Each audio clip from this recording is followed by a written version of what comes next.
Spoken English. Come, let me see it. Please be seated. I hope so. Don't worry. I invited him to tea. இந்த இடத்துல டீக்கு பதிலாக dinner breakfast கூட பயன்படுத்தலாம். What is your problem? What can I do for you? Don't do this. It is sunny today. Can I have a banana? இந்த பனானாவுக்கு பதிலாக வேறு ஏதாவது சாக்லேட் பிஸ்கட் வேறு ஏதாவது கூட சொல்லலாம், வேறு யூஸ் பண்ணிக்கலாம். Do you like it? Do you speak English? Are you married? Believe me. What you do say? I am at home. In the home of Badra, I am at market. I am at cinema theatre. I am at some other place.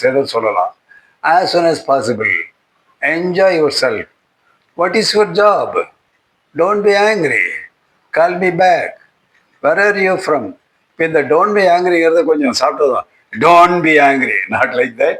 Don't be angry. அதை கொஞ்சம் சாஃப்டாக ரொம்ப ஒரு பணிவாக ஒரு பொலைட்டாக சொல்லணும். அப்படி சொன்னோம்னாக்கா they will enjoy it. If you call me back, where are you from? அப்படி கொஞ்சம் ரொம்ப ஒரு ஸ்மூத் பிஹேவியர், அதாவது ரொம்ப என்ன சொல்கிறது, பொலைட்டாக அன்பாக சொல்லணும். It is sunny today.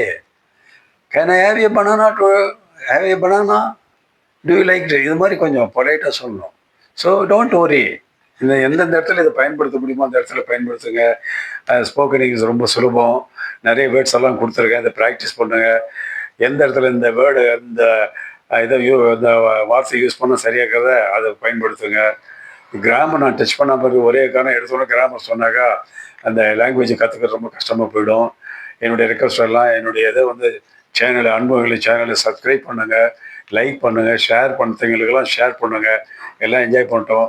இதை குழந்தைகளுக்கும் சொல்லித்தரலாம், எல்லாருக்கும் இது பண்ணிக்கலாம். Okay, all the best. God bless you all.